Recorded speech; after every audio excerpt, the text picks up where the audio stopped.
Boo.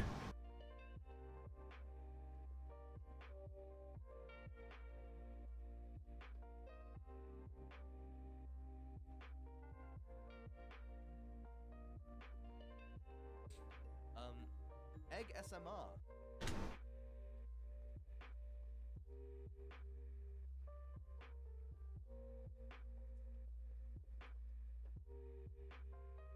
Hi everyone.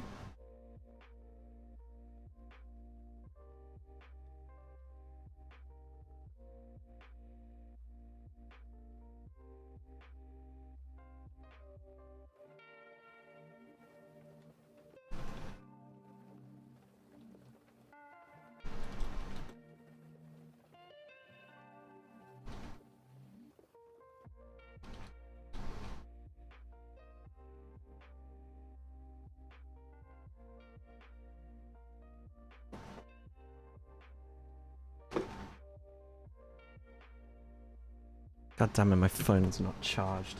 Whoopsie. I hope you are well too, Apathy.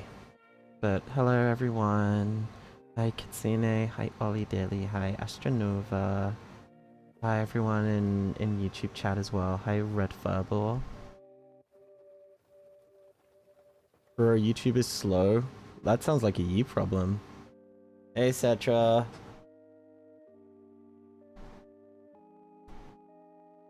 You sound tired, Egg? I'm not tired. I'm just vibing. ATM. Did you watch F1 this weekend, lol? I didn't, but I know it was at Interlagos. I'm gonna be real, I haven't watched F1 this season because it's been depressing to watch Hamilton lose everything. Also, hi Poltergeist Rose. Also, thank you for the new follow, Flower Pot.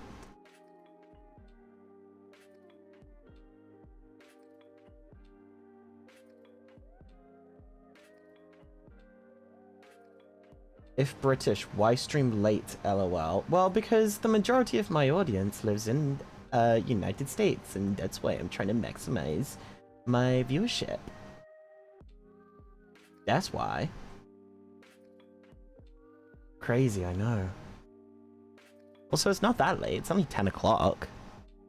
Unless that's late for you. Does that mean you're old?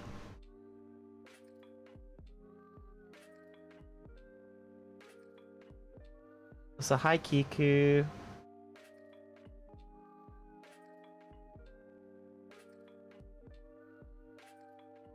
You guys vibing? Us Americans love the British man. Exactly. Hang on one sec. I realize my door's open.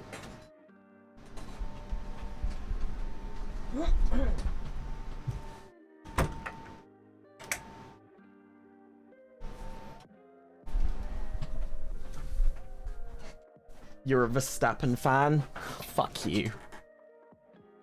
I'd ban you if I wasn't so nice. You're from Greece, Fuzzy Duck? Ooh, cool.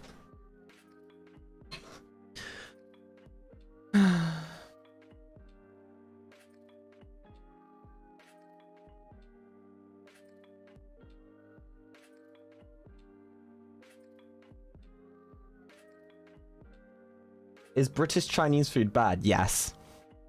From what I've tried, it tastes so bad.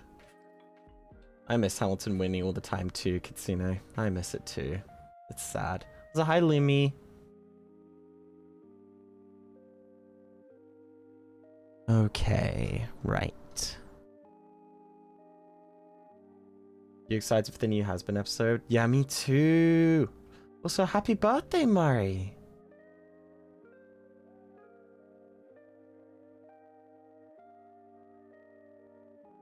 Don't ban me only because we share the same nationality. Do you though? Are you from Belgium or Monaco? Cause that's what that's what happened. He really isn't Dutch, but his dad made him fly the Dutch flag, so that's where we are with that. Anyway. Hi there, everyone. Hope we're all doing nice this evening. I'm gonna be reading your ghost stories. Ooh. Egg SMR. So Rose, thank you for the follow. I can't wait to see what happens to Lucifer. If he dies, I'm gonna stop watching. Swear to God. Thing is, he's the father of the main protagonist. He's already got one foot in the grave. Like, I really hope she. Oh God. Lucifer is in season 3. No, so no, he's not dead. How do you know that? How do you know that? I know, but he has a Dutch passport. Okay, fine. So fish.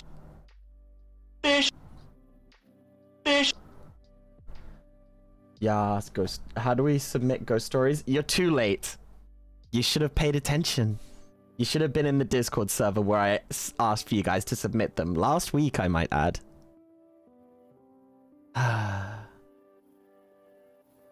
Viv's announced season 3 was going to be about Lucifer's backstory. That doesn't imply that he's alive. You know, you can have a character die and then find out about them later. So, I don't know. I don't know. I don't know. Could happen. Maybe. I don't know. Anyway.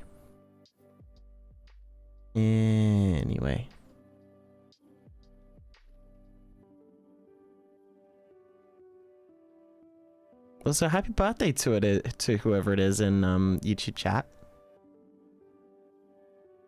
Okay. Okay. Hope hell blows up in the finale. I'd like that. I hope you blow up in the finale, Carvel. Okay. Anyway, let's get into the stream. Let's get into it. Get into it, yeah. So, this is going to be kind of a chill stream. Well, when I say chill stream, it's going to be kind of... going to have sort of... slow vibes. Just because I want to give you guys, like... you know, a good amount of... what's the word? I want to pay good attention to these, okay? Okay. But I'm gonna tell you guys some ghost stories. Your ghost stories. I think they'll be fun. I hope. I guess we'll see. Job like applications scare you? Me too, man. Me too. They're freaky. They're freaky. You're the third person who said, "Are you tired, Goose?" And no, I'm not. Shouldn't we have spooky music? Oh yeah, that's what I'm looking for right now. That's what I'm looking for.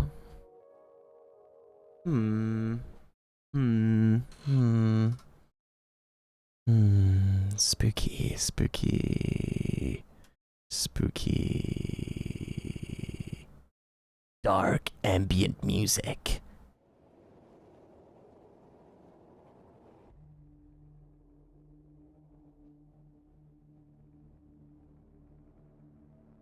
Alright. Alright, chat. Gather around the campfire, guys. Gather around. Gather around. Gather around. Spooky. Spooky. It could be spooky. Dun dun dun. Okay. Sorry for the mistakes, Egg, is the first sentence. Doesn't say who wrote it, but that's okay. You put the most stupid thing ever? Well, great, Kiku. I'll know exactly who did it then. Oh? Oh my gosh, Mythical. Thank you for $10. Contributed $10 towards my taxes if you pay FO. Yay! Buyathrone.com. Thank you for paying my taxes, darling. Mwah. I need it. I need it. Oh yeah, I wanted to add a vignette before we get into these. It'll make things a little bit darker.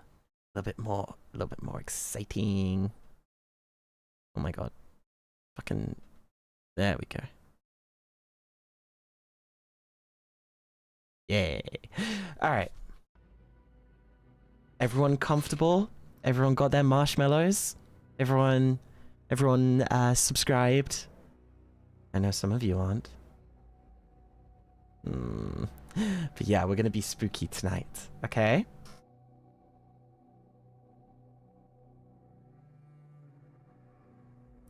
I want hot chocolate too. Too bad. You got popcorn? Yeah? You guys comfy? You guys cozy? You under like a warm blanket? I want you guys to be nice and wrapped up for this stream, okay? It's winter now. Oh my gosh, by the way, it's the 11th day of the 11th month. Okay. Oh yeah, something happened this day. I wonder what it was.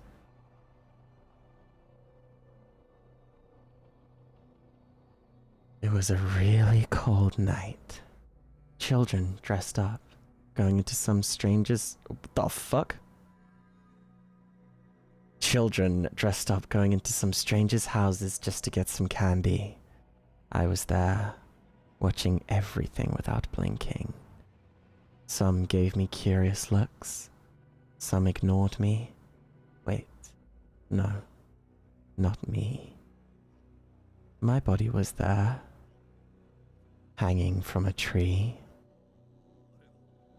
Their lively eye were looking at my dead body. I looked myself. My body looked pathetic, while my soul stuck here, being a good little ghost, and haunting the man behind my poor death. Others were mistaking me as a Halloween decoration. Then I felt a strange pull from the sky. Finally, about to find peace for my soul. The last thing I saw was the man who caused me to become this. My vision went white, and the last thing I heard was trick or treat. Happy late Halloween. Ooh. Egg SMR. Ooh. Egg, did you kill them? No. No. See, their bones aren't broken, and that's a telling sign. Also, Silly Goose, thank you for the follow. Ugh. Anyway, okay. Wait. So we've got a few to get through. Here's the next one. You should show them on screen. You sure? It doesn't, I don't think this is fun. Because it's it's paying more attention to me. You know, and also you'll be able to read ahead. I don't want you to read ahead. Imagine we're around like a campfire. In fact,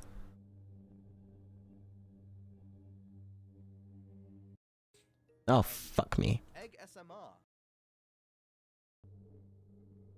Also, who followed? Someone followed. Wait, hang on. Let me get dark. Dark campfire.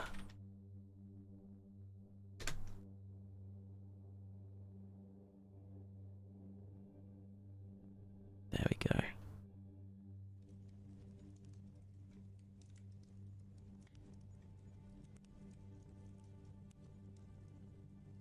There we go.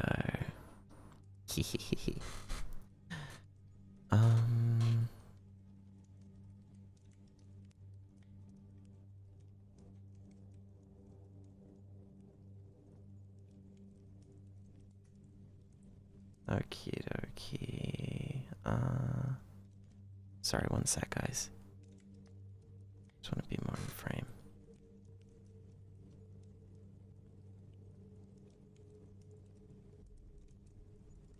There we are.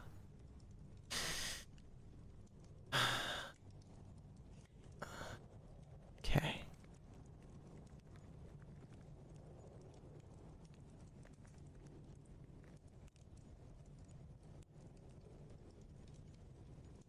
Sorry. Here's the next one. Also, Kokomi, thank you for the follow, sweetheart. Mwah. So, back in high school, me and my friends used to gather in random creepy places and use this Ouija board I found in our attic. When I first found it, I asked my mum where the thing came from. She said it definitely wasn't ours, but that it must be from one of our grandparents, since most of the stuff was placed in the attic when they passed away. Anyway, my whole group is obsessed with cold stuff like this, so of course I showed it to them. As expected, they were down to try it out, maybe witness some crazy stuff. First time it didn't work. The planchette didn't move at all, save for when someone moved it themselves to prank the others. So I figured it must be the location. We were on the hunt for abandoned places nearby and brought the thing along to see if that will change anything. But no, still nothing. My friends were starting to lose hope, but I wasn't ready to give up just yet. I banked on one last location for a ritual. What more fitting place than my attic back home, where I found the thing in the first place? So we waited. We waited until a day came where both of my parents were gone for the whole night. I immediately called my friends so we could start. They got there pretty quickly, but we did spend a considerable amount of time looking for the Ouija board. I could have sworn I placed it under my bed yesterday. I might just be tripping though.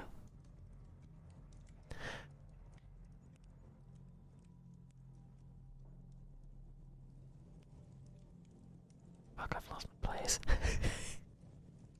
I forgot where it was. Oh, fuck.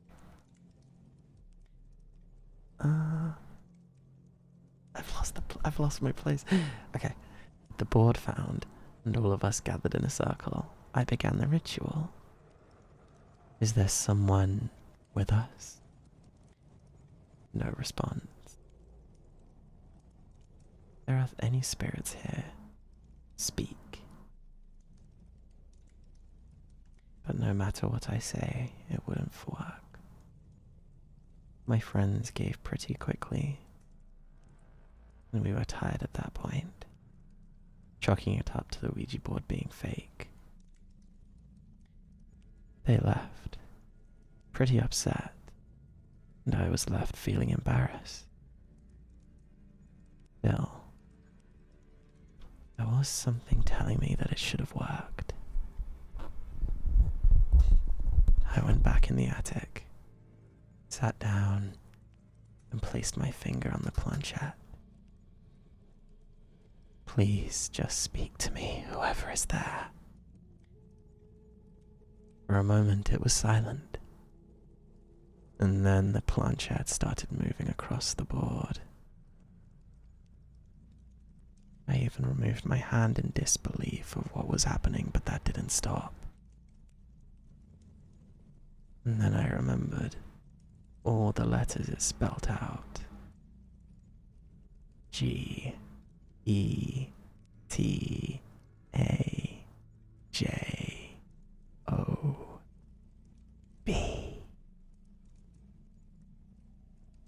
I quickly shouted goodbye to end the ritual.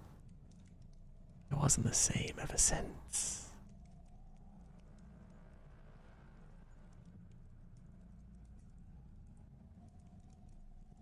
Dun dun dun! Fuck! No! No! Burning a waffle iron, but I didn't do anything. Whoever made that one, I fucking love you. I fucking love you.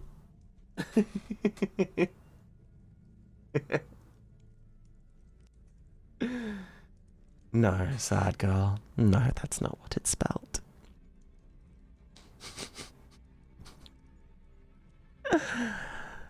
Oh my gosh, the horror.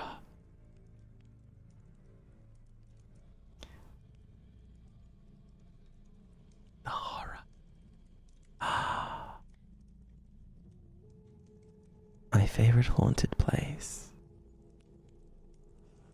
My favorite haunted place I went to was the Whaling's house. What the fuck is this? I somehow got to talk to Shana, an 8-year-old girl who died there by drinking ant poison. Dumbass bitch. I literally thought that just a little girl was with me, and she got separated because she kept asking for her parents.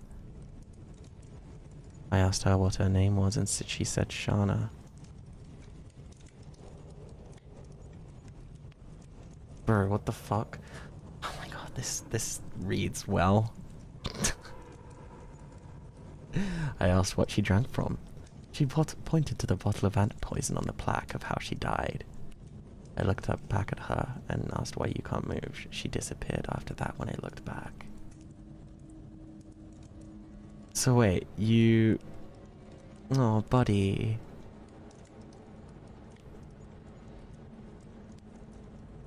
Okay.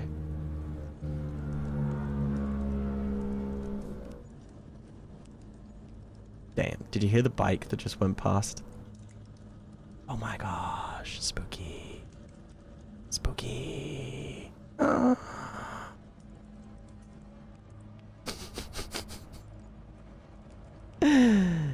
Damn. Okay. Okay. The bike was a paid actor. Exactly. Exactly. Oh my god. So this one reads like it's an AI. This one reads like one of those AI some summaries of like a movie. So shall we do that? Okay, I'm gonna read it like an AI voice. The man goes to an old hotel. He gets his key from the reception and heads off to his room. As he walks down the hall to his room, he hears crying coming from behind one of those doors in the corridor. He stops at the door the crying is coming from and looks through the keyhole. A woman in black, with wrinkled hands covered in liver spots and her face is covered by a veil, is sitting on a stool in the corner of the room sobbing. The man asks if she needs help. She doesn't answer. The man asks again and the reply continues to be nothing but crying. The man decided that he's too tired to help and continues to his room. The next morning, he is walking down the same hall to go to the reception. He remembers the old woman. He goes to her door and hears silence. He peeks through the keyhole and sees nothing but red. The man gives up and goes to the reception to check out. As he is leaving, he mentions the crying woman in the room to the receptionist.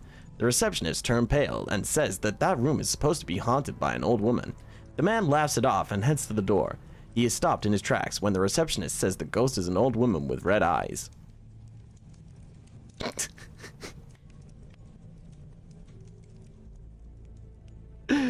Oh my god.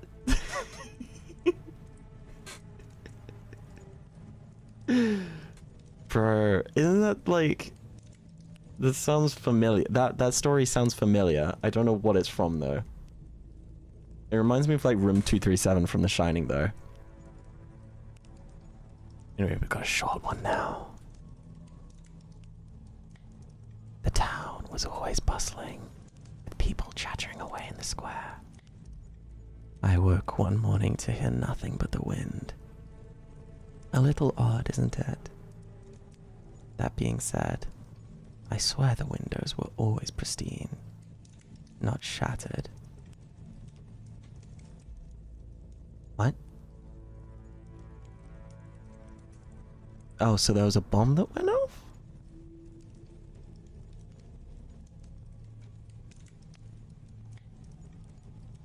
What? I think a bomb went off.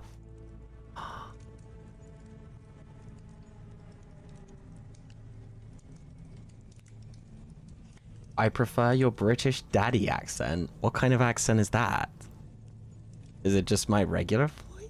What? What? What? What?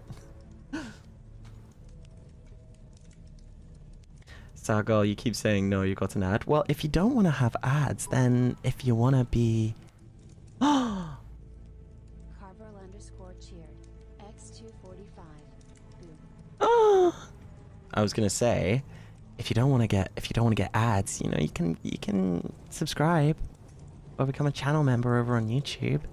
That helps a ton for me, and also you don't have to watch ads. Just a thought, just a little thought. Helps me out a ton, especially because I'm.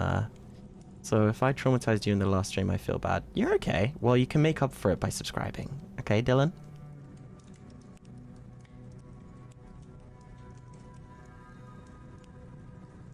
Anyway. Got another one now. Okay. This one is called Haunted Melodies. There was once a town, a small town by the sea, where nothing stood out of the ordinary. Friendly neighbors waving hi and hello. The streets were lively as the sun held high, the moon below. Shops aligned the square, selling one thing in common, a unique design that sold out often. Earbuds created with beeswax, it's true. However strange, it stuck around and grew, becoming popular, especially on nights of the full moon. Although the reason is due to myths and superstitions, not all were amused to join in with the crowd's hyperfixations.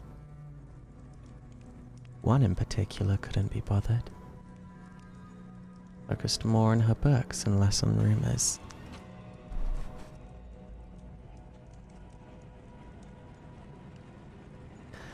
Hello raiders. Thank you for the raid. We're just doing some creepy, we're just telling some creepy ghost stories. So if you're down for that, you know, you can join me if you want. It'd be cute if you stayed. Mwah. Thank you for the raid, Newville. Thank you very much. If you guys want to throw a follow, I'm usually a lot more like lively than this, but I'm trying to set the scene. I'm trying to set the scene. Oh my god. But thank you again, Newville, for the raid.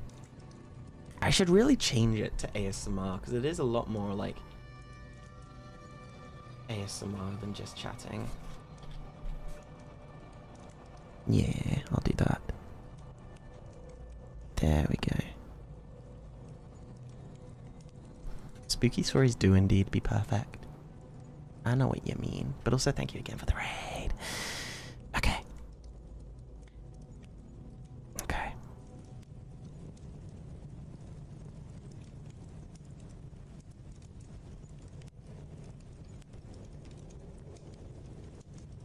Okay. Although the reason is due to myths and superstitions, not all were amused to join in with the crowd's hyperfixations. One in particular couldn't be bothered, focused more on her books and less on rumors about. While the stories were fascinating, alluring and intriguing. Oh my god, Ophelia! Hi, buddy!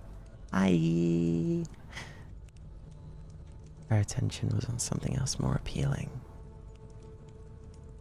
So this is where our story begins. So sit down, relax, and dive right in. Oh my god, this one is long! Holy shit!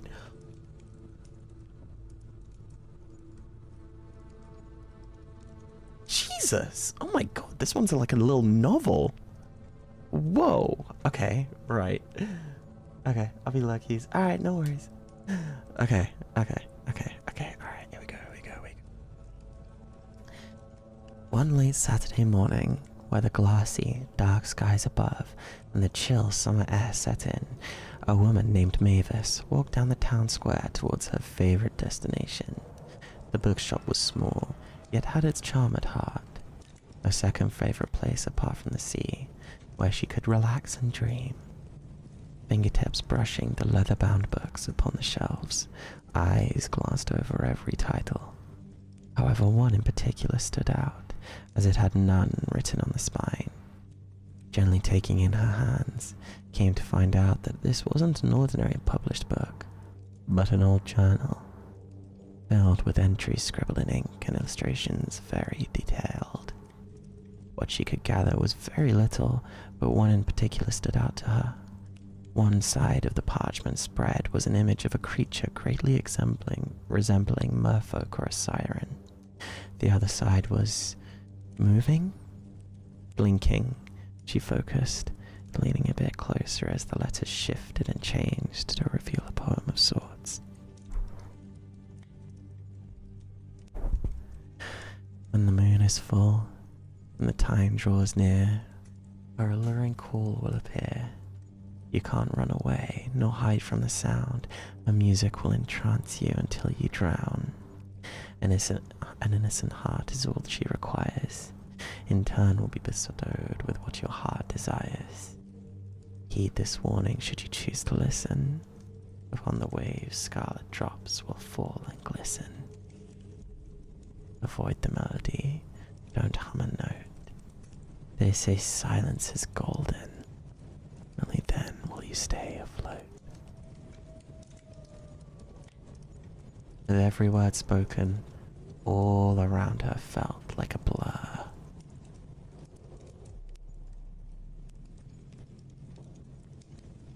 For she heard music that didn't come from her phone. No, this melody was more alluring, more ethereal, haunting and captivating. Fingertips grazed the edge parchment. Eyes widening, breath beginning to shake, heartbeat pounding against her chest. The music she had heard turned into sort of faint and distant ringing. A wet and cold and unsettling smooth texture upon her skin, horrifying screams caught in the throat where there was not ink, but liquid scarlet upon the pages, oozing, pouring, and staining both her palms. I'd like this one. Immediately pulled back and watched as the drops dripped down her wrists and forearms. A roaring snap of thunder, lights flickering on what felt like an earthquake as she closed the book and leaned back on the shelf for support. Out the window was the view of a roaring sea. A few books slipped onto the floor as Mavis yelped, one nearly landing on her head as she ducked. As quickly as she came, everything immediately stilled, leaving her with a shaking breath and heartbeat pounding harshly beneath her skin, which had no evidence of that stained crimson she could have sworn she felt before. As quick as it came, everything immediately stilled, leaving her with a shaking breath and heartbeat pounding harshly beneath her skin, which had no evidence of that stained crimson she could have sworn she felt before. On autopilot, she picked up the books on the floor before walking away towards the front of the store. She saw that everyone else seemed calm, eyes darting from two young teens bonding over manga to elderly couples sitting near the window, quietly chatting about what she assumed was the book between them. Sorry. Ugh. You alright, Mavis? With a slight jump at the sound, she turned to the side, facing the bookstore owner and her friend for years, Elias. Did you notice any flickering lights? Or thunder? Surely you must have felt at least the earthquake. Her voice slightly shook, but was more confused than anything. Even more so when Elias's expression grew more from worried to a bit taken aback at her questions. What the hell are you talking about? Earthquake? Flickering lights? Sorry, but there wasn't either of them. Well, you were right about the thunder, but that was it. I could have sworn... With a sigh, she closed her eyes, shook her head, and just decided to brush it off, trying to think of a more logical explanation. I think a book fell on my head or something, but I'm okay now. Oh my god, I'm sorry. Do you need anything? I can run back and grab an ice pack or water. Like I said, I'm okay, Elias. But I appreciate the concern. Oh! Lifting up the journal, forgotten in the previous moment, handed it towards him. I found this wedged between two books in the biology section. Does this look familiar to you? Elias gripped it in one hand, his eyes burrowed a bit in annoyance. So this little pain in the ass hid it there. Fucking hell. I'm assuming you meant the author? Mavis asked with a bit of empathy, as it appeared this memory seemed like it wasn't a favorable interaction. Yeah, this one guy came in a couple weeks ago with what he called a donation, nearly ranting and raving about how he needed to make sure people knew his story and that he was in danger and blah blah blah blah blah.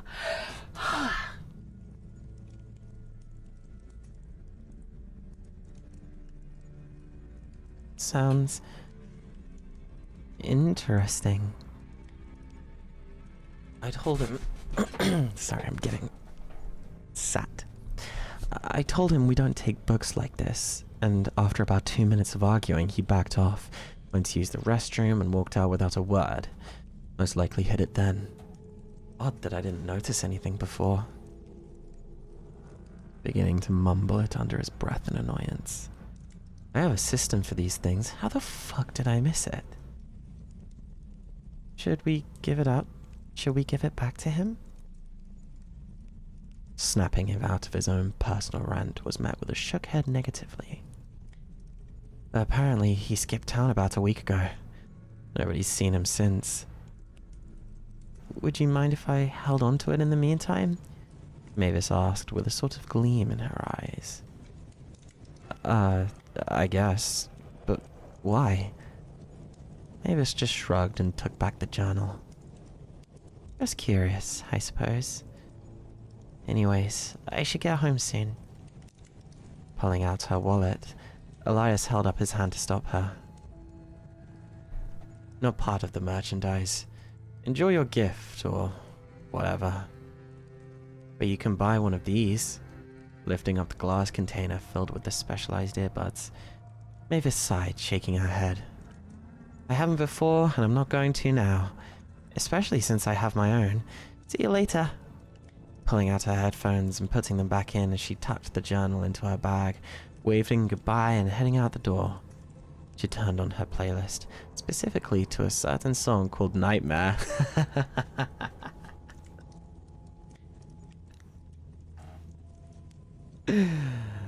And began to fall into a world filled with music. I see what you did there. I see what you did there. Hey. You also hit... Do you guys hear the car horn in the background as well? Okay. So sweet. Call me the graces of the night. Now see, so deep, the sign of thirsty.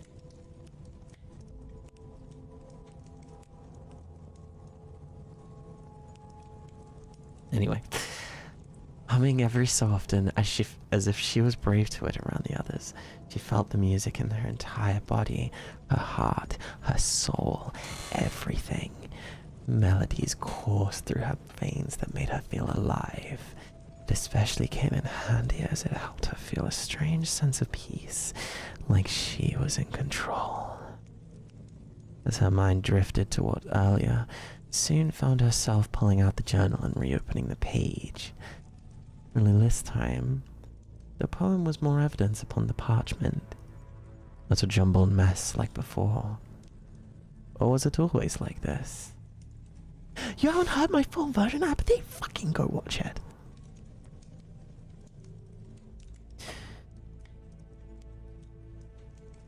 Questions poured to the forefront of her thoughts as a faint voice was heard. Pausing her music, she listened to the sound. At first, nothing happened. Just the typical noises of the town preparing for the evening. With a shrug, she hovered her finger upon the play button before halting in place. The faintest echo of a melody began to grow louder and louder and louder with each passing note. It was calming, friendly, compelling in ways she couldn't quite describe. In fact, the world around her faded into the background. Only this music was heard. On autopilot, she walked towards the fountain in the center of the square, fingertips grazing across the water's surface. Eyes briefly shut and breathing in deeply, allowing this wave of pure warmth to flow through her soul. The ripples glided over and under her fingertips. Then, as she began to pull away, it felt as if the water was trickling up her fingers, her palm, and finally her wrist. Slight pressure against her skin, moving it towards the water, breaking beneath the surface tension.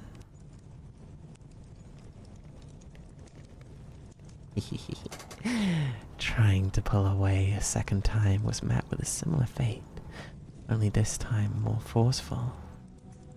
Stumbling, she used her other hand to catch upon the ridge of the fountain, prying her other hand away for the third time with much, much more force. Leaning forward slightly, breathing deeply, desperately trying to catch her bearings. "Fuck," she whispered, grumbling whilst glancing down, logically concluding, as one ankle leaned behind the other, that she must have tripped. Or something.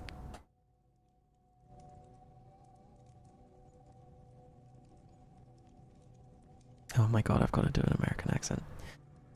"Goodness, sweetie, are you alright?" A sweet, southern belle of a voice called out, turning to see one of the ladies, the elderly ladies, nearby. Sorry, I lost my place. Sitting with a book in hand and redbirds nearby. With a look of a concerning, almost nurturing gaze, Mavis blinked before shaking her head, giving a somewhat faux smile and wave. "I'm alright. Thank you. Just tripped and fell, I suppose."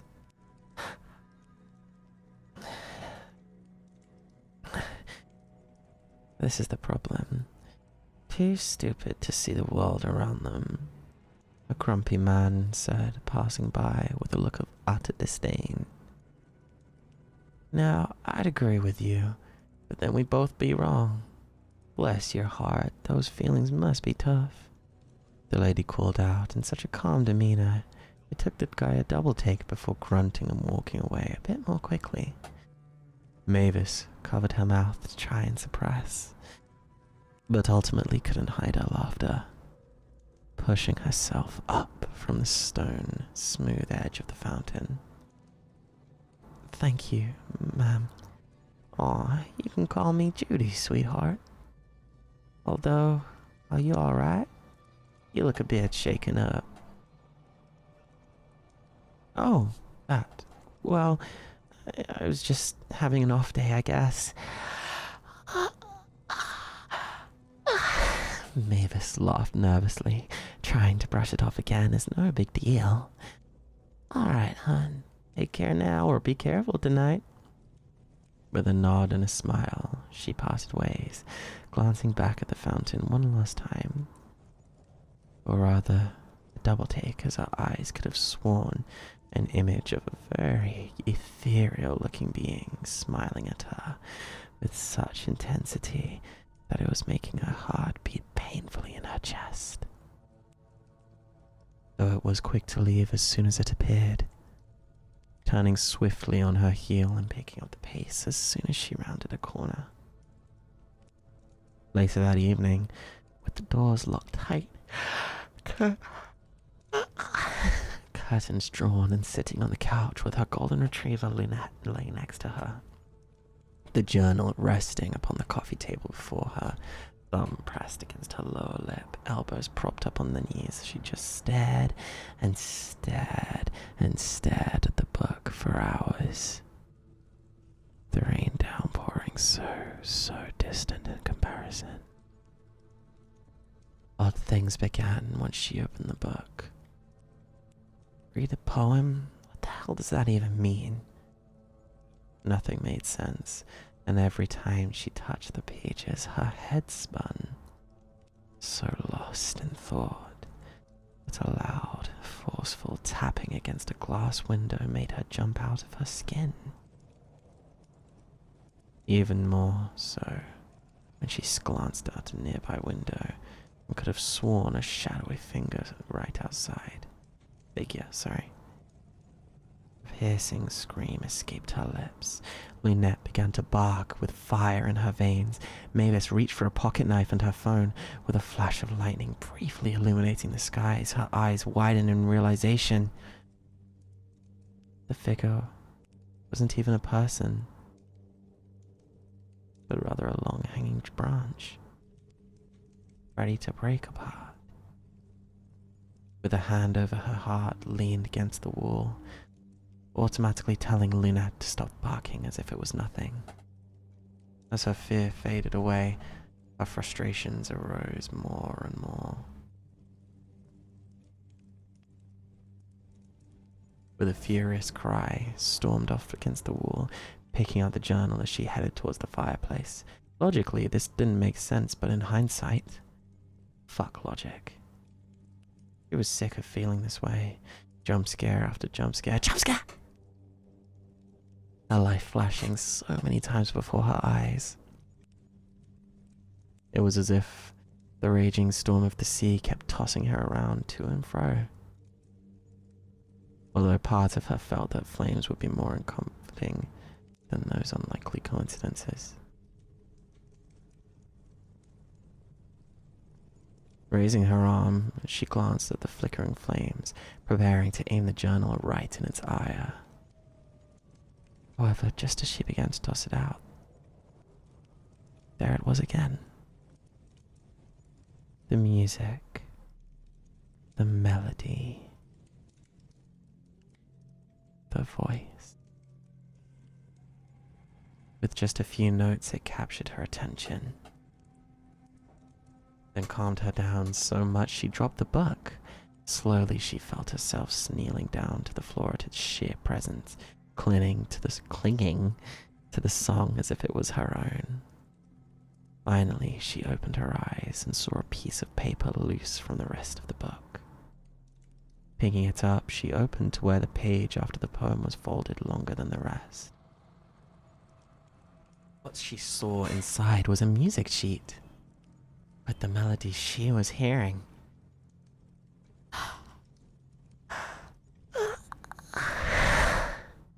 Unbeknownst as to why this hadn't caught her attention before, especially with one so beautiful and enchanting.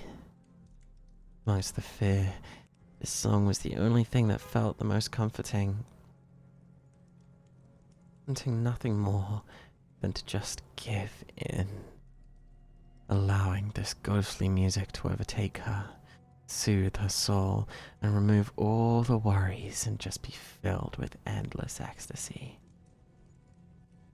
Taking in a deep breath, fingertips grazing over the notes, she began to hum along.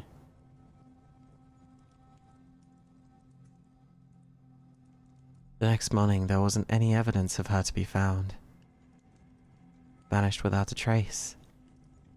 Her door had been unlocked from the inside and opened wide. Lunette had rushed to find Elias, and the pair searched all day and night for weeks.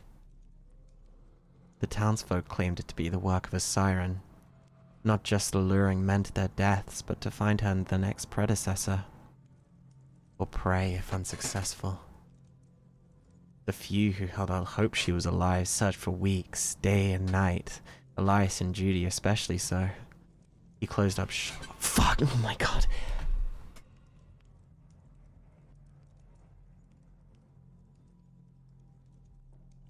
Thank you for the raid, Judy. Thank you for the raid. Also, oh my god, thank you for the bits as well. Thank you for the raid, buddy. Thank you. Sorry, we're reading spooky stories. We're reading spooky stories. Oh my god. Oh my god. I hope you guys stick around, but I understand if you just want to leave and chill. I understand. Thank you so much for the raid, Mana Moon. What were you guys doing? Were you streaming? Were you doing ASMR? I'm just finishing a spooky story right now. Okay. Next one. We're still in the same one. We play a little bit of Code Vein today. Oh, I hope it was fun. What made you decide to raid me? Anyway, I'll keep reading. Closed up shop and took in Lunette, who also wagged her tail less and whimpered every so often in the morning of her caretaker. Eventually the search parties died down, and until it was only the three of them. Elias studied the journal every day, trying desperately to find any clues. Judy, a more social butterfly, took it upon herself to try to find the missing author, just in case he had any answers. Bro, the fucking traffic, I swear to God. Dead end upon dead end, they felt the weight of this pressing truth, that they might never see her again.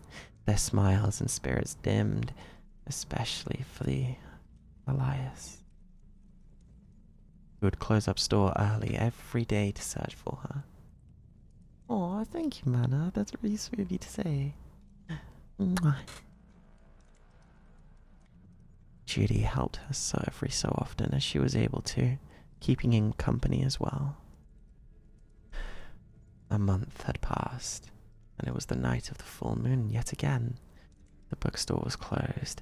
Elias leaned against the counter, glaring at the empty bowl that was once full of the specialized item people bought in bulk. However, this time it only served as a painful reminder. Breath growing a little more shallow, brows furrowed together, he grabbed the bowl, tossing it to the side with a frustrated sigh. The glass shattered as he ran a hand over his face. Taking a moment to refocus, he was able to sweep up the mess, when he heard something. The faint sound of a familiar melody. Only this time it sounded like...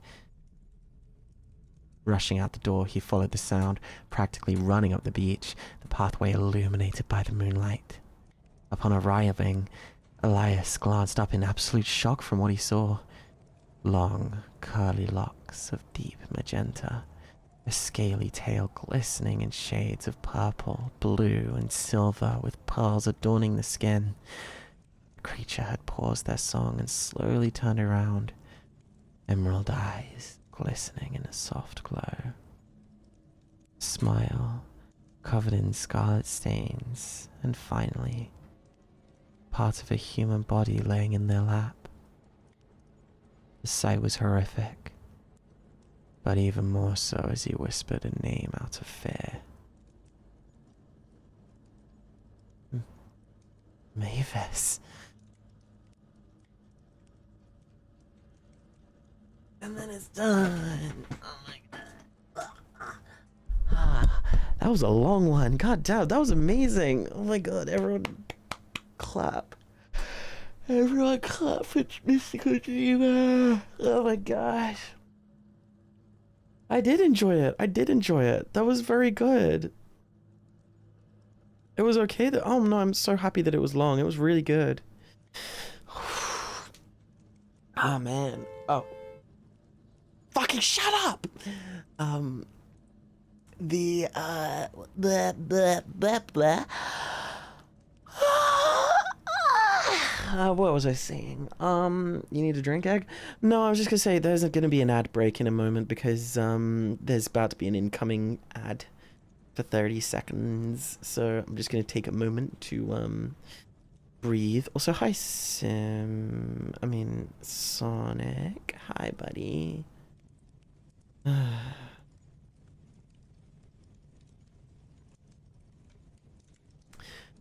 Oh my god, the next one. Fuck it, I'll read the next one because it's 30 seconds, or it's like 10 seconds.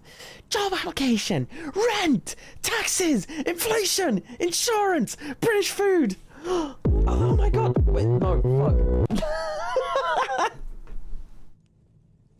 I meant to press this button. Oh my god. Oh my god. I pressed the wrong button. Fuck. Oh. Iris Fee 21 cheered. X100. I know something much scarier. All of us escaping the basement. JK, I love your content. You do amazing. Heart emoji. God, you scared me for a second, Iris. Fuck. Thank you though. Thank you so much. Okay. Okie dokie. Oh my god, 6-7. Imagine if that was in that horror, that story. Fuck. Fuck. The horror.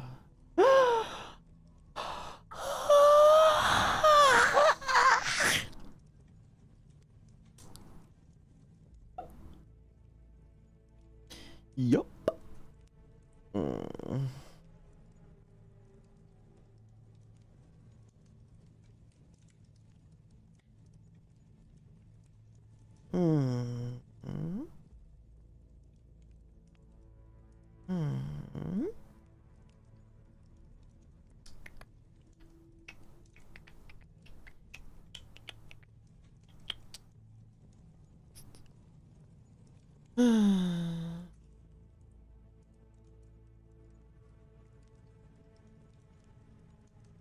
Okie dokie. Chat, I got a question. You guys like, oh, there goes that.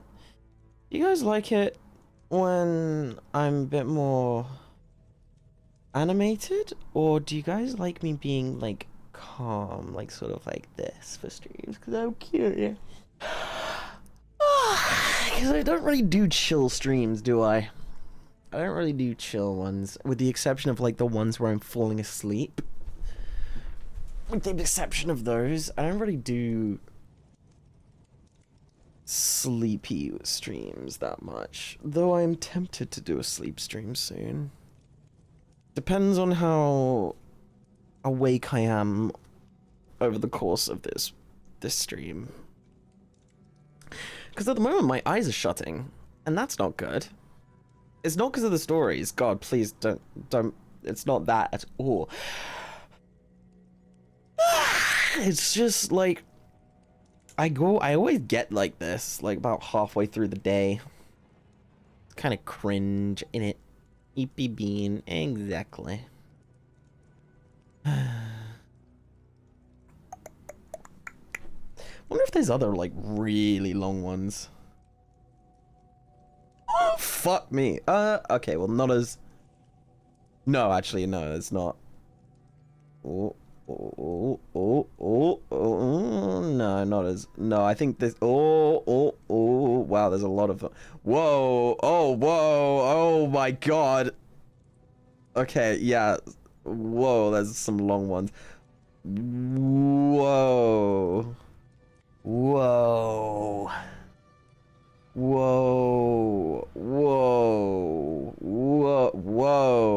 Okay.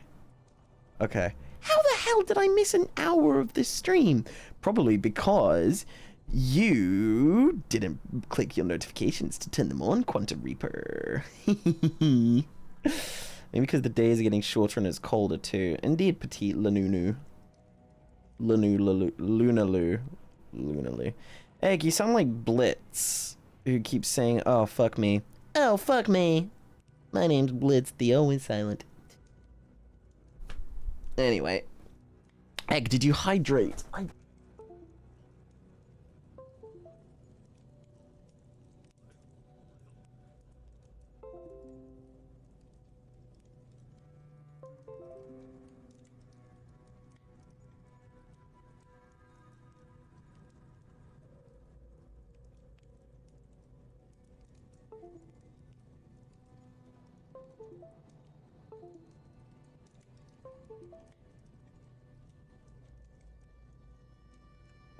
Hello?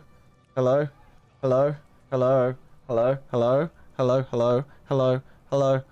Oh fuck, it's back. Okay, thank God. I accidentally unplugged my fucking thingy. Sorry. Ugh.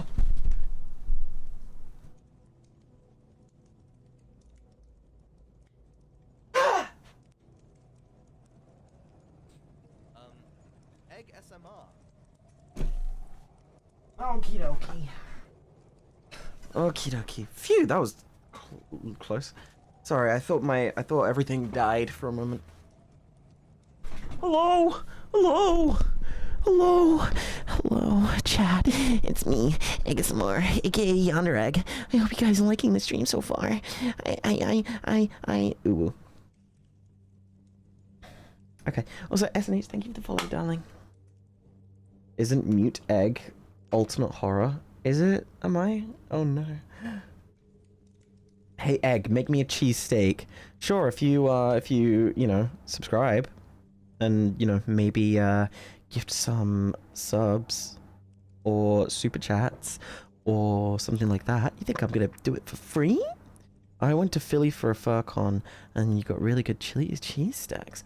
Oh, I have a question. Is anyone going to wait? Is this thing called Atlantis, anime Atlantis?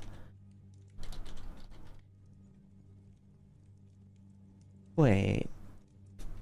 Convention. Oh, Atlantis Festival. Atlantis Festival in Vegas. Is anyone gonna be going to that? Because I'm gonna be there. I'm gonna be there going around on a robot. Which I think is pretty cool. Anyway. What's your favorite horror story vibe? Ooh. The one where the character that I like makes it out alive. I only care about that. If someone else does that, yeah. Contemplating because it's only a 7-hour drive, hardly even a day trip to be honest. Well, dude, it would be great to meet you.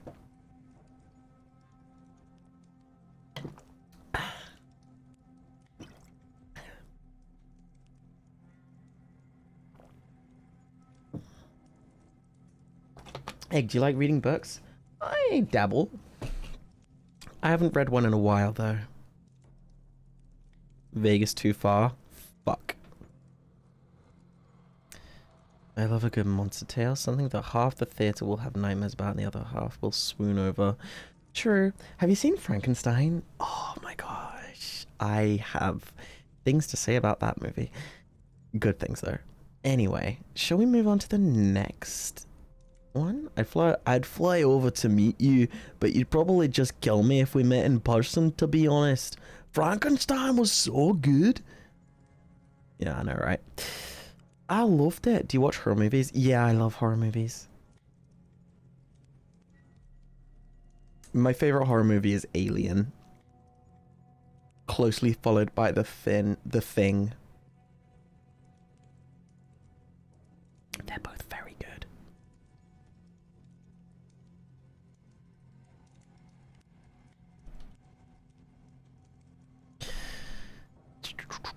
Okay. The one with Mia Goth? Yeah, the one that just came out like yesterday or the day before or whatever. Anyway, next one. The next one. I'm gonna get closer. Oh, hello. Hello.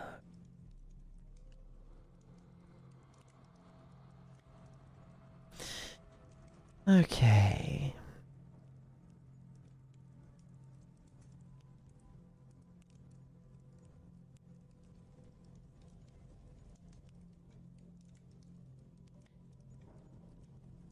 This was broad daylight. My classroom in the fucking lost my place. God damn it.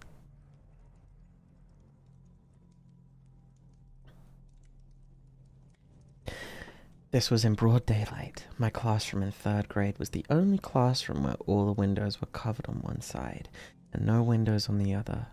And there's only a door, so it's like super creepy during intramurals. And we were having recess just outside when we were about to go in the door that was locked. No one locked it from inside. As we tried to open it, we also listened to see if there's... Chat.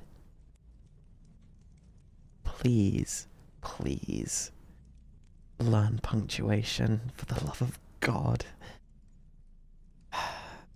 See if there's anyone inside. There's no one. That's when suddenly... a chair moved. Everyone screamed because it's pitch black inside the room. Eventually a teacher opened it and there's no one in there. I heard they keep a mannequin there that moves. Guys, please learn proper grammar. Please! Please! Please! Shut up! Sorry, the, horn beeping. I'll come out and beat your ass! A thing shuffles down the corridor, down the stairs, out the door, and into the night. It shuffles past windows and through parks, through empty streets. There is no one in the city, like, at least, no one left alive to see it. For this thing is called the Ugly Barnacle, and it was so ugly that everyone died. The end. Oh, poor guy. Poor guy, being ugly, that's mean. Couldn't be me.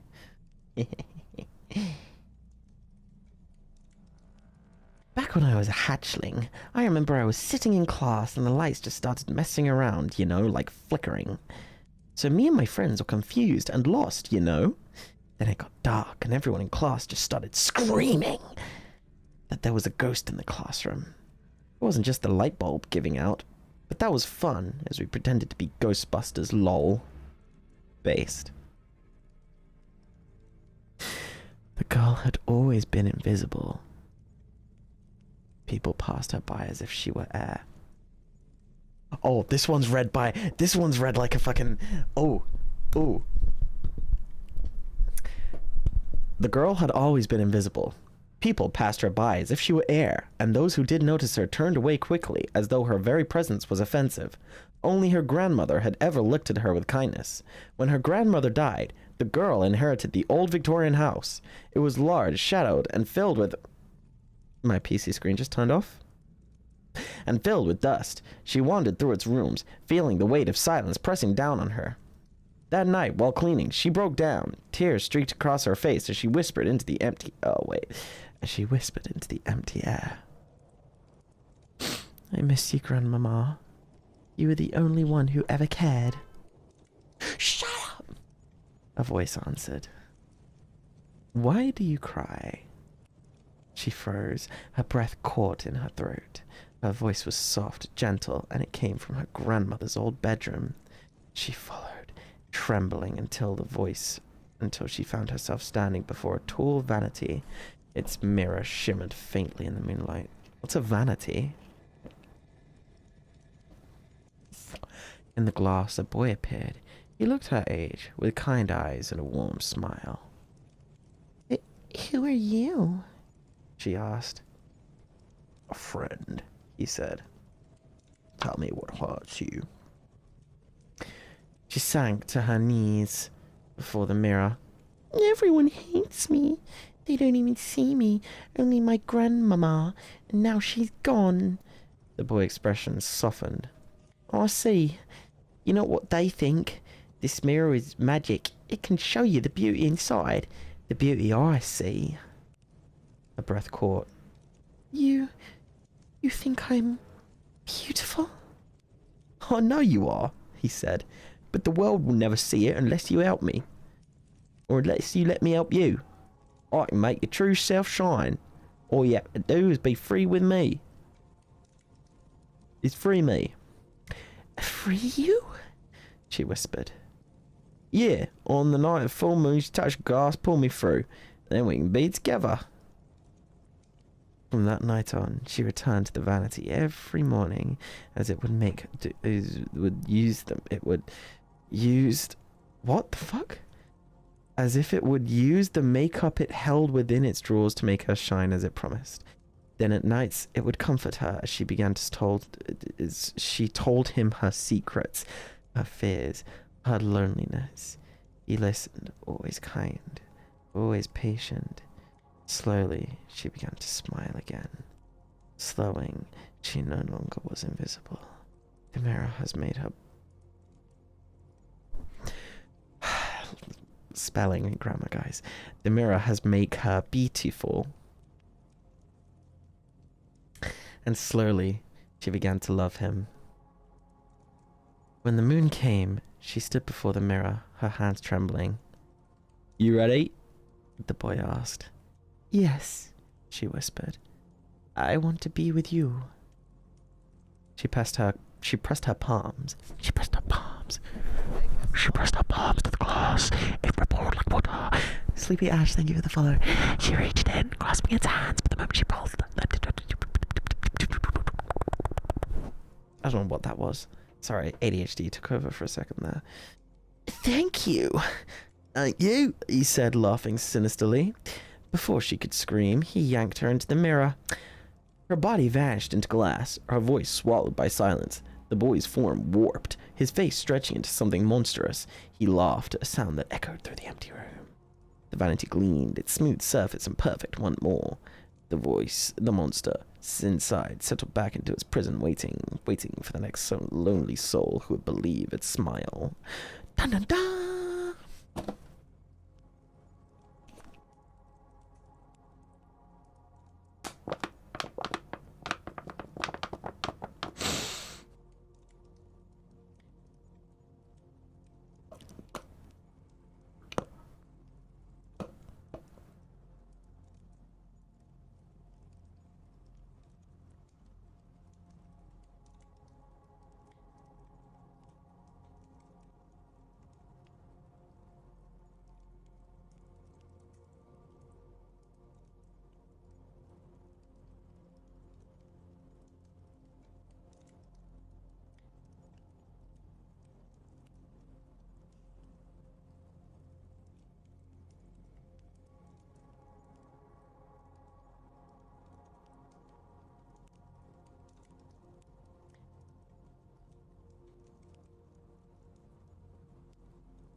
One stormy night, there was a hatchling that was desperate to escape the basement.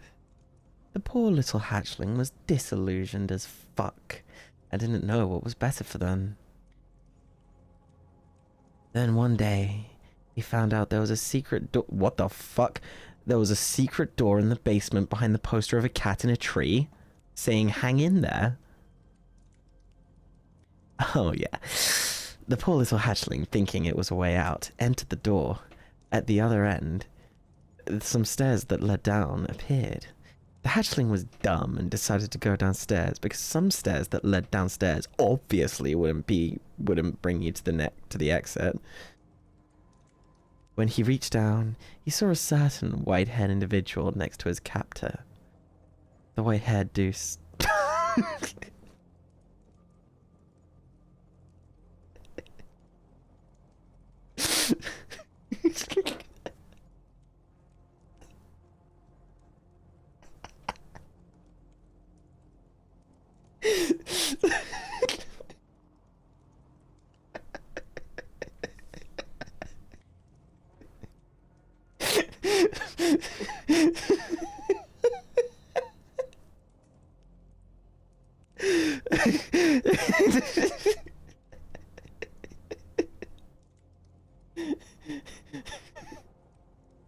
The white head dude says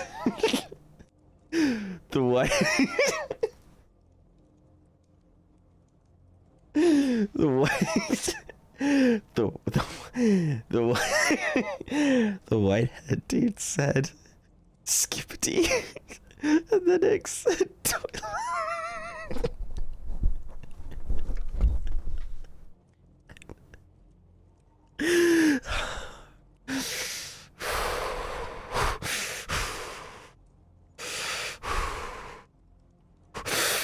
Oh. Oh. The hatchling died on the spot, right there of cringe, and was never found again. The end.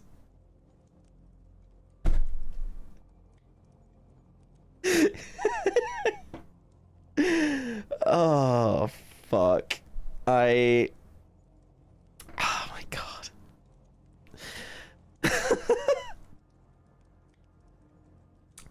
Thank you, Kiku.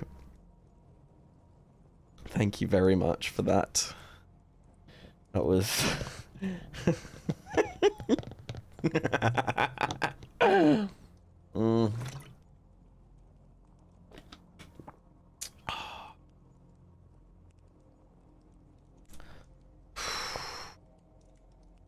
Fuck's sake.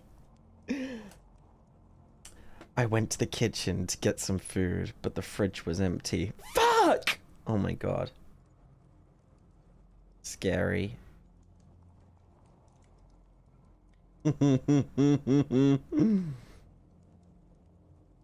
Oh, look, it's Carvel's story. Skip? No, I'm kidding. I'm kidding. I'm gonna read this in your voice, though. I'm gonna read this in your voice. My hands shake. Cold water running down my fingers as I try to calm my nerves. Wait, as I try to calm my nerves. I grip a grimy hand towel, scrubbing relentlessly onto my pale skin, stretched taut over brittle bones till it's sore and red. Clean, clean, clean. I need it to be clean. The memories dug deep. The tendrils writhing under my flesh. I tug and pull at them in vain, severing sinew as I dig. I dig so deep into my skin until I'm pulling out as much of myself as I can. My skin didn't fit. It was wrong. The pain had its hooks in me and I couldn't let it go. I let out a deep, shuddering breath as I stared down at my ruined hands, fingernails ruined, skin clawed at and pulled away. It wouldn't come out. I couldn't get it out. I can't get it out. I'll look up at him behind frosty glass. The spectre stared back at me. I couldn't see his skin. I couldn't see his eyes. His skin fit him, unlike mine. He stretches his mouth back in a parody of smile. His teeth were perfect, white and pearly. I tried to smile back. Mine were yellow and gums bleeding with a tooth or two missing. Yeah, that sounds about right for Carvel. Fucking disgusting. I stopped smiling. I can't match his. It considers me from the shadows in his sockets, and I could see a tiny reflection of light, nothing more than a pinprick. My fingers absent-mindedly crawl up my face, leaving smears of vicious crimson across my skin. They trace my eyelids. They feel cold. I watch from across the chasm as the ghost does the same, though his fingers slip inside his skull. I try taking a slow step forward, pressing against the glass that separates us. He presses himself against the glass for a moment, those perfect teeth dragging across the glass with a faint screech. I return the gesture. Our bodies separated by a pane of glass as we consider each other. His fingers phase... Fucking hell, what? His fingers phase through the glass. My eyes widen in shock as the opaque outline of his skin reaches for me. I raise my trembling hand to meet his. My long spider-like digits brush against his skin. Brush against his, and my eyes close as a wave of nostalgia overcomes me. Memories flood me, of a time that feels so close yet so far, of warmth, of something that isn't quite happy but safe. My world was built on solid ground. My form stood tall amongst the desolation of myself. I was so far away. I was falling in a memory that I couldn't keep going. Then he pulled away. My eyes open barely. He stands over me, but I notice that the ghost is taking a few steps back, his mouth agape. He saw what I had to offer, but he would soon offer himself, and he can't bear it. I give him a sympathetic smile, my lips move in imitation of an apology, but he's backing away, falling farther back into the void, and I can do nothing but watch him go. I look down at my hands in the sink. The water had stopped running. I'd never be clean again. I trace the glass for a moment longer before I sigh and turn away. The desolation awaited me outside, the ash and ruin from which I had long since fallen into. Happy truly was the country with no past. The end. Yeah, I'm a pretentious fuck, deal with it! Carnival. There we go. Carnival. Was that good? That was good, right? That was good. Yeah. Did I do it justice? Did I do your accent well? Did I do your accent well? Also, I like how I wrote this to be a serious horror story and I get this. I'm sorry, dude. I'm sorry. It was too tempting. Rose! Just resubbed for 16 months. Oh my gosh, thank you for resubbing for 16 months. Mwah. Oh, I miss you, buddy. It's been a while. Egg, square or almond? Square. I hate almonds. I'm going to remove your skin. Not you, Citra! Egg!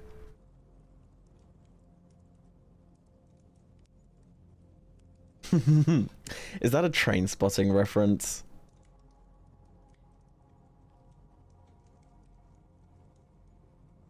It's not bad that I thought it was immediately a train spotting reference.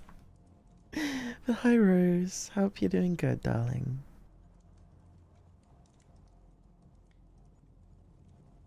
I thought that was pretty good.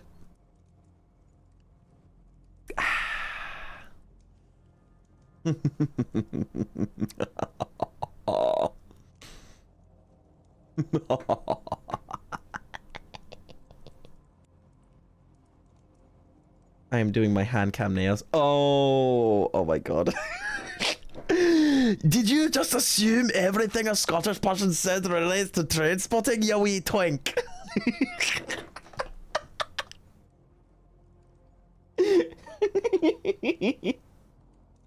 No, maybe, no, I'm not saying that at all. No.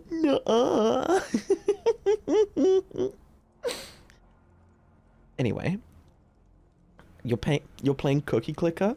They're fucking cookies! They're fucking cookies! They're fucking cookies, you fuck... I'll be honest, I just wanted to hear you say twink in that voice, Lamau. Bro, Twitch senses twink. This is the homophobic. Damn. You tell him, lyrical apathy. You tell him. And you're a twink. Spell it right. You are. Come on, buddy. There you go. Oh, this is a good horror movie. Alone in a room with a giant spider. Oh, fuck. So scary.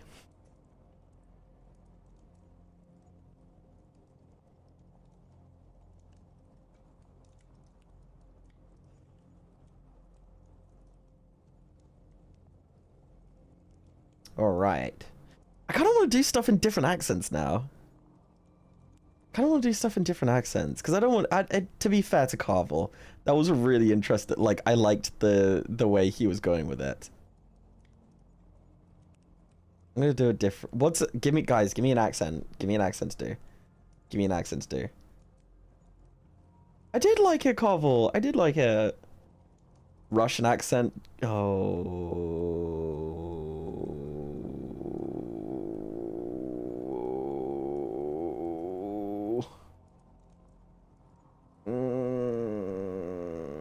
No, I didn't hate it. I didn't hate it at all.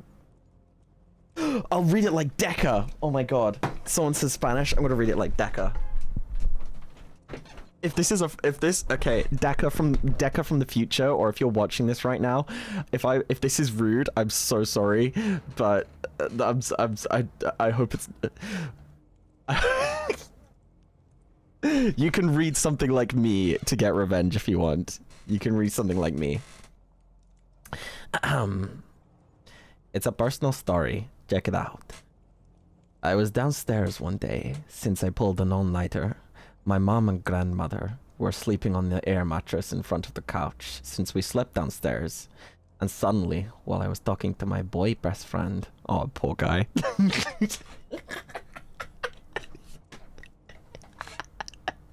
Friend zone. I heard a knock at the front door. I froze instantly because the garage was down. The side door was locked. I got up and checked, and nobody was there. And immediately, since I'm a scary motherfucker, I got my mom. She checked, even opened the damn garage, but nobody was in the garage, and the side door was locked. Bro, Egg, that scared the shit out of me, but I love you, even though you keep me in the basement and only feed us beans on toast. Yay. I just realized, doesn't Deca sound a bit like Valentino? In Has Been? Not all the time. Yeah, he does sound like Valentino! Yeah, he does! Oh my god, Deca sounds like Valentino, what the fuck?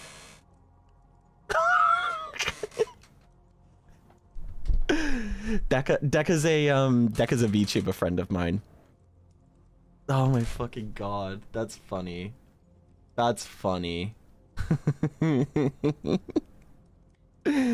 Oh frick. Okay. Where was I? Oh yeah. Right. Let's do. Someone suggested anime protagonist voice. Okay. Okay, guys. Let's see this one.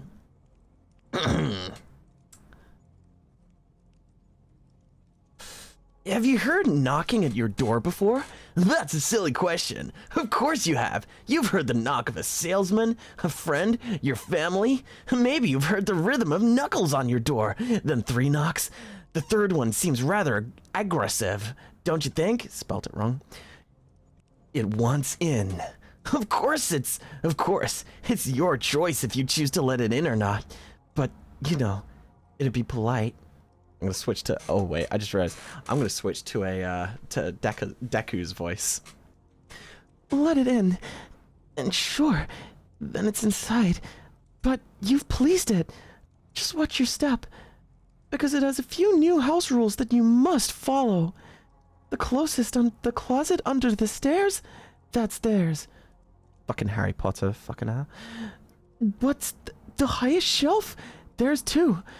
Skip the 3rd stair every day. That's where they sit, waiting. It's it'll turn your water red and keep everything to itself if you're not careful, darling. So respect its. I just tensed up at the word darling in Deku's voice. So respect its rules, or it won't respect you anymore. Now, why are you talking like this? Because I'm bored. Not not bored of not bored of the voices. No, not bored of the stories. Bored of like doing the same voice. That's why ADHD. Okay, fine. I'll stop. I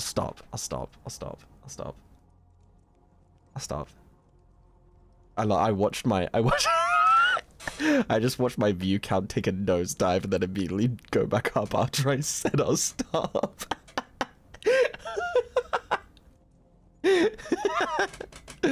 Oh fuck. Okay.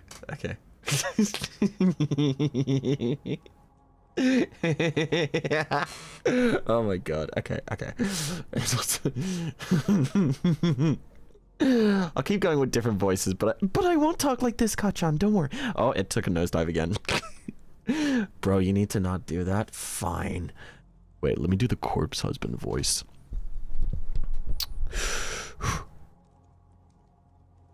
I feel chaotic today. Now go bold, damn it. You just redeemed not bold, you fucking idiot. Do the right one next time, buddy. Redeem the right one next time. Okay.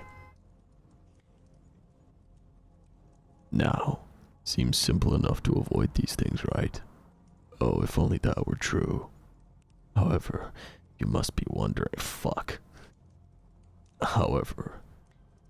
wondering, what would it do if you decided to be an ungrateful little shit?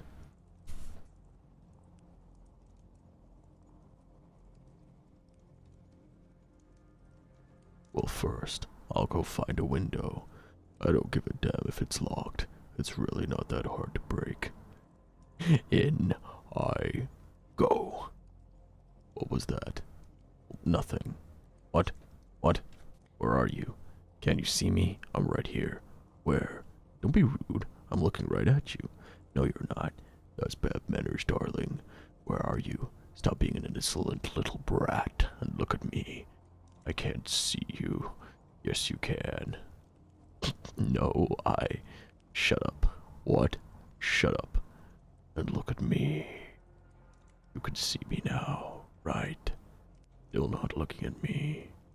Turn around. Yes, you. The one reading this out loud.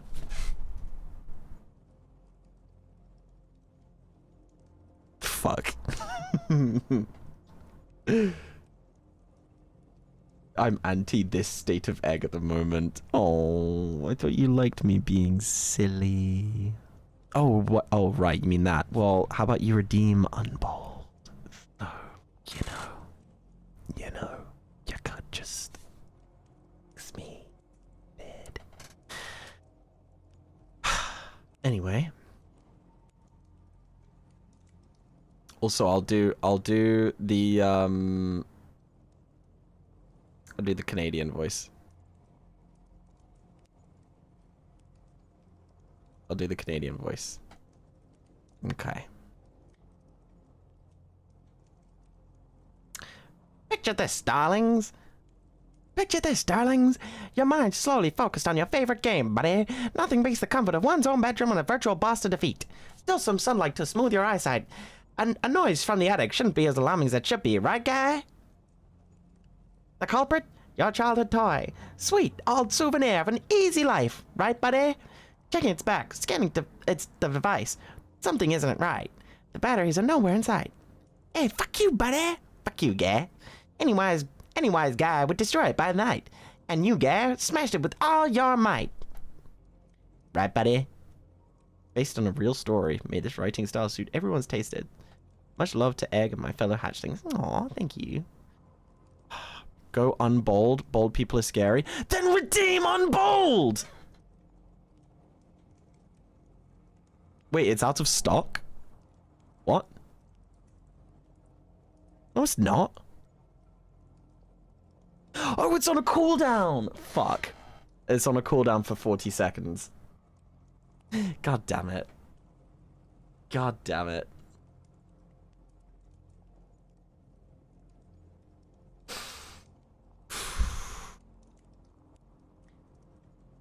Boo, cooldown, allow bold wars. Fuck off.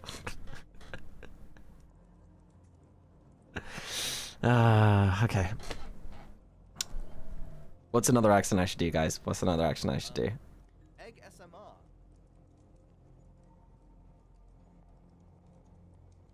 Also, Blue Honey, thank you for the follow, darling.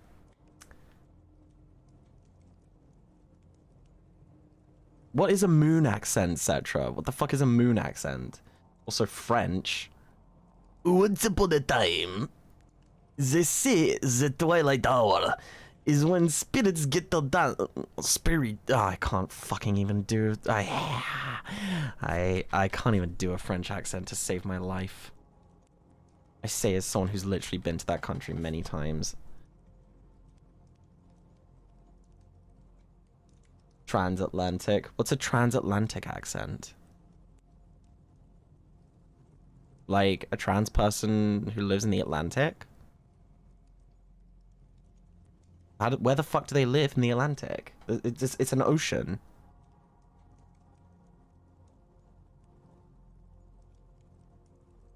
You're intimidated by a moon accent, you could do a Mars accent. Oh, right, you're doing that. Oh, okay. Martian accent. Boggles been dead.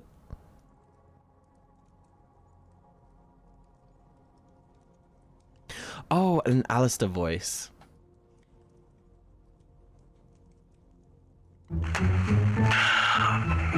Once upon a time, there was a little egg walking around the graveyards in the middle of the Halloween night. Suddenly, the little egg heard a small voice coming from one of the gravestones. He felt drawn to this voice and couldn't help but get closer. He went closer and closer until he got behind the gravestone and saw the most terrifying thing imaginable. It was... a dollhead!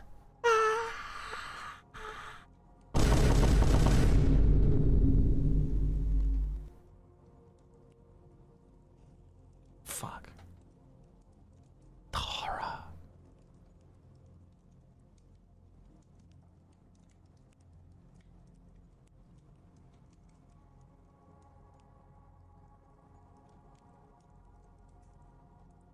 Okay. Right behind it is the job application. Sad. Sad. Look at me. I'm Cetra. I'm always sad.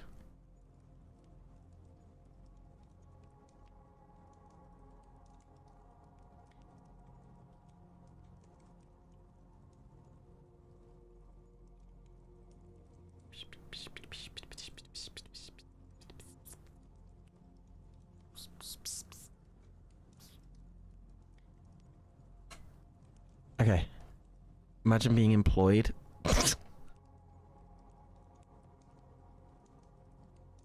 I love it when people are employed because then they can donate and subscribe and like let me, you know, live and stuff. I think employees are jobs. Fuck, I can't speak. Employees are great.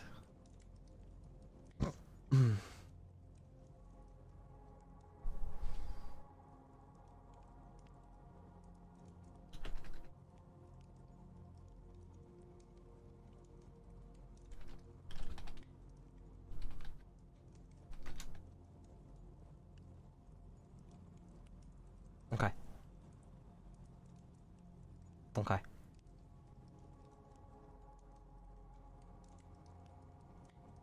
Ew. This one's... Ugh. This one's disgusting. I'm gonna skip that one. Ew. Ew. Ew. Okay. Here's good. Okay, here's one. Here's one. Here's one. Here's one.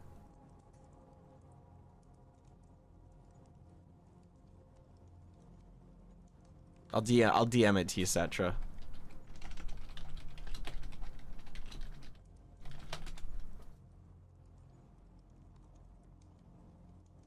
Okay.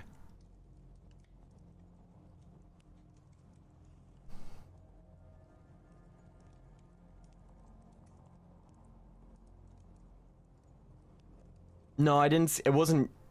Wait.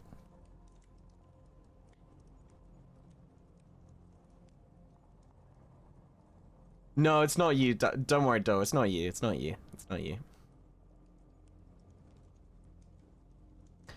You ate a baby, little Timmy? Why did you do that, little Timmy? Why did you do that, little Timmy? Did you get hungry? It's good for you, buddy. Good for you, guy.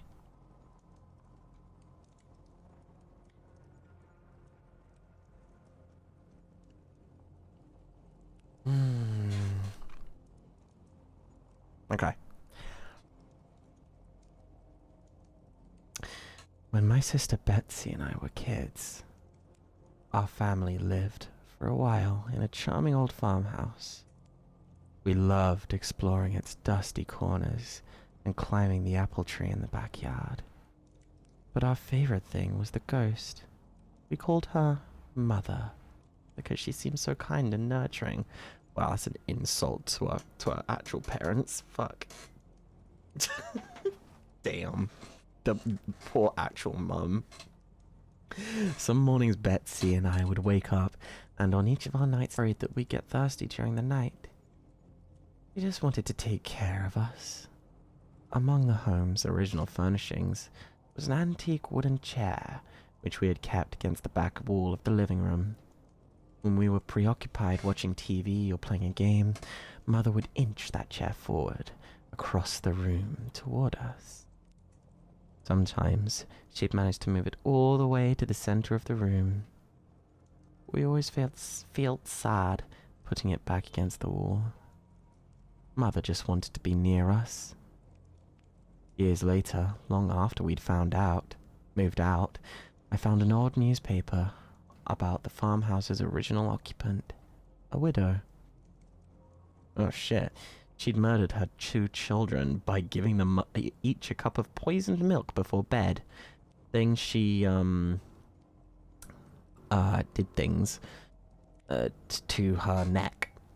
The article included a photo of the farmhouse's living room, with a woman's body hanging from a beam. Oh. Beneath her, knocked over, was that old wooden chair, placed exactly in the center of the room. Oh my god. Fuck! That's fucking crazy. That's fucking crazy, yo. Sorry, that was a yawn. You gonna eat some deep fried paint? Yeah, you do that, buddy. You do that.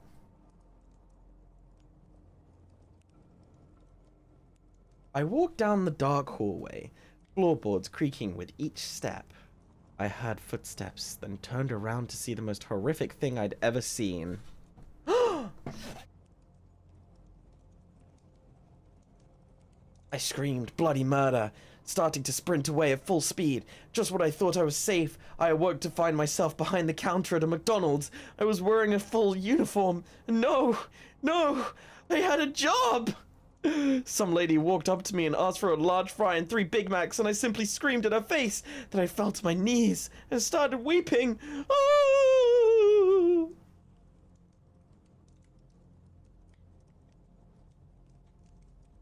Fuck! God, that's scary. What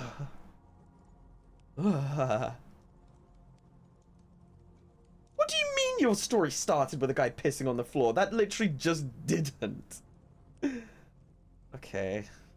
What?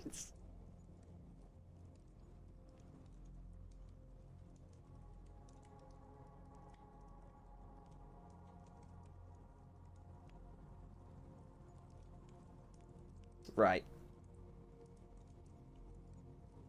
Right. I think we got time for one more, and then I have to head off because if you couldn't tell, my yawn is like becoming debilitating. Yeah, I'm gonna do that.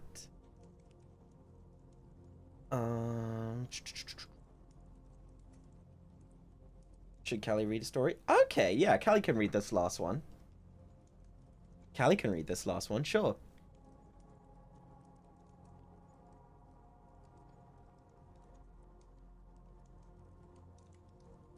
Alright, buddy, let's do it.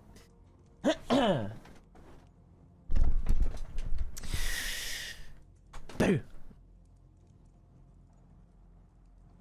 Hey, hi guys, hi guys, hi guys, hi guys, hi guys, hi guys, hi, hi, hi, hi, hi, hi, hi, hi, hi, hi, hi. Mwah. Okie dokie. Okie dokie.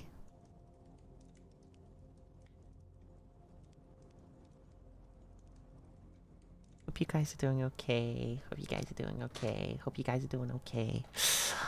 Egg asked me to come read some shit for you, so I'm gonna try doing this one, okay? It's pretty cool, I think. It looks kind of cool. Okay. Okay.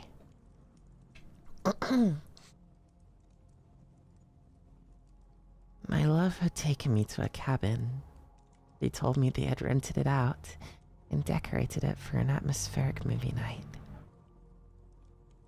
Fucking car. We had been to this cabin before.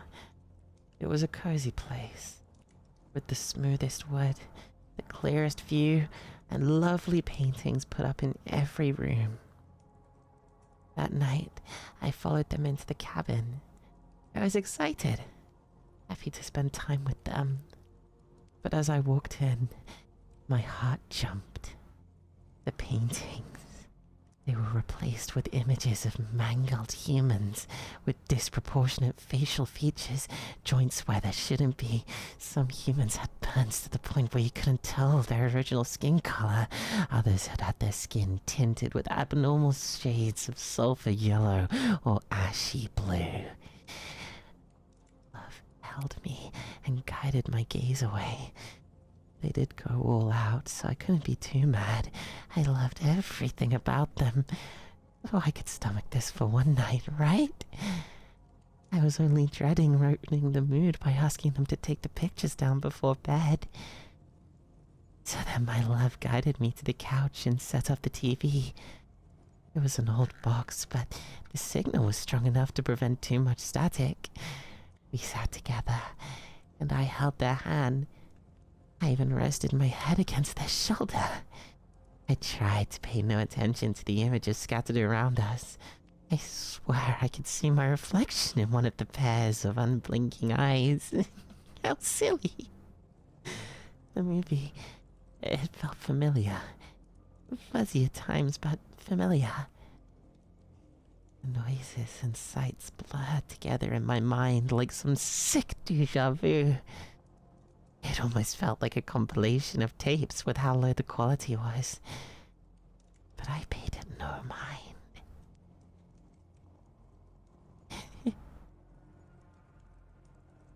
During a scene, I squeezed my love's hand, to which I was disappointed not to get a squeeze back. Their hand lay limp on the couch with mine on top. Are they sleeping? I glanced up to check. Oh, that's right. What lovely pale, sulfur yellow skin they had. Their eyes were dry and cloudy, and their mouth hung open as their head hung low. Their cheeks had long since hollowed. My love had little patches of dried black stained on their clothes and body. How silly. How very silly. The sounds of the movie continued to play. Wet sounds.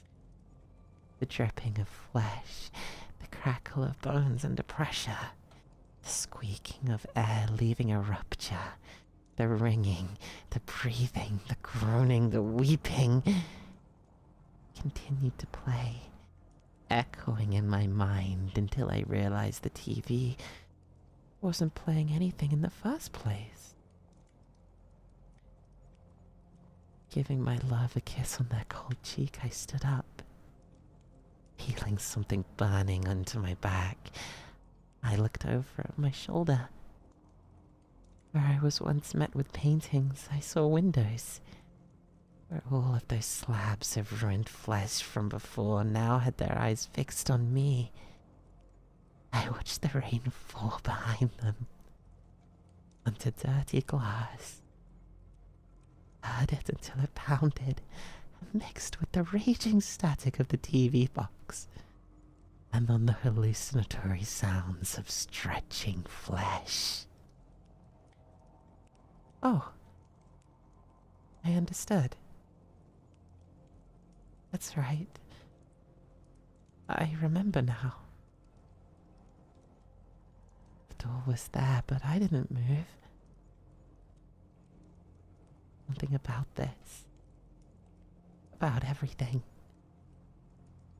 could revisit that day. The day I showed my infatuation to my now sleeping love. How long had it been since I visited those unfortunate, now melted faces? Now they were here. Everything was here.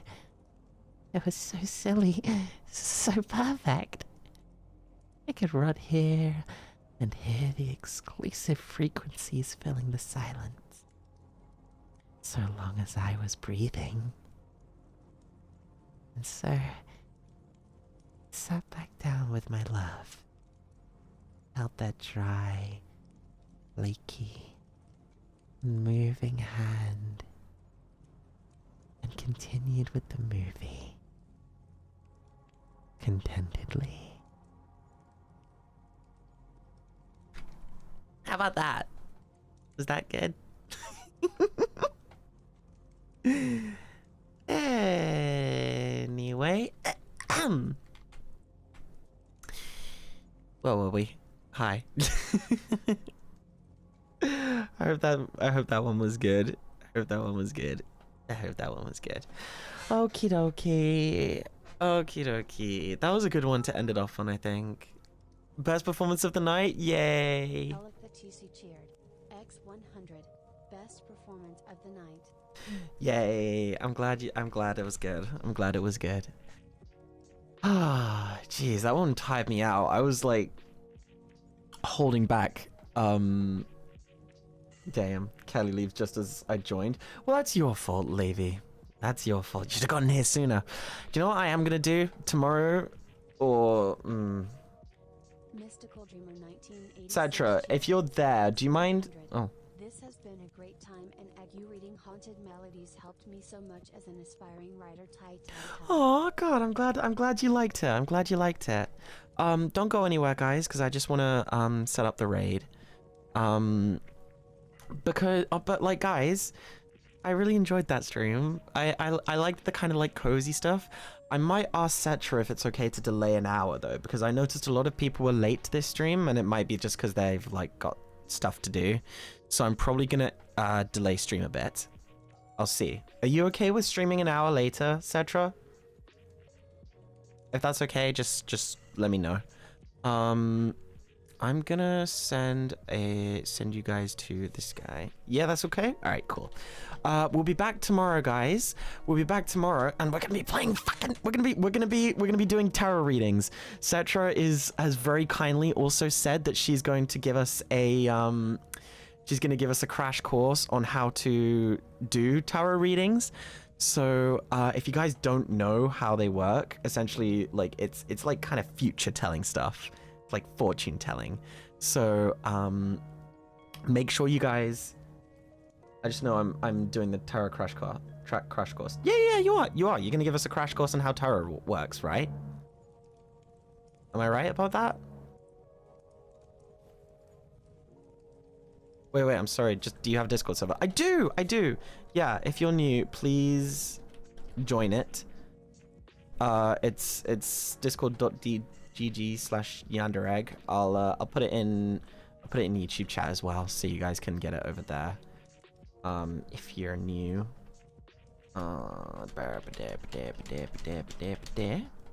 Okay. I know you're late. You guys are all late. Okay, yeah, I'm gonna definitely stream an hour later, so it's not as bad. Okay. But yeah, thank you guys so much. Thank you guys so much for follow. Also, thank you for the follow, Zenshi. Oh yeah, I'll see you guys tomorrow. Okay. Bye.